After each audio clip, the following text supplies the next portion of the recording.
美國講咱台灣禁止進口強迫勞動的產品，這措施不足，講要甲咱加扣10%關稅。咱的行政院強調，勞動部甲經濟部會建立跨部會審議機制，關於了後會用貿易法來做管制法源，限制輸入強迫勞動的貨品。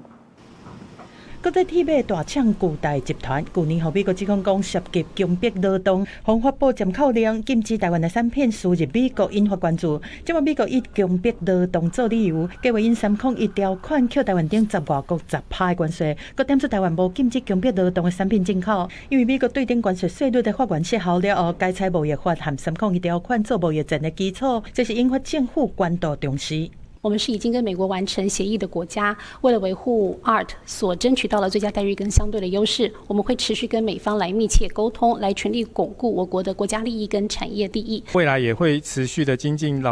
雇主直接聘雇移工，優化仲介評鑑制度，提升外籍遠洋船員勞動保障等。根據國際勞工組織列11項強迫勞動的指標，包括烏白用弱勢、限制行動、扣身份文件、用債務白條和過度加班等不法的狀況。事實上，台灣遠洋漁業強迫勞動的案件真多，包括美方3擺列入強迫勞動的清單。人權和勞動團體對政府在提升移工勞權的部分無法度理解。貿易法它如果沒有跟着這個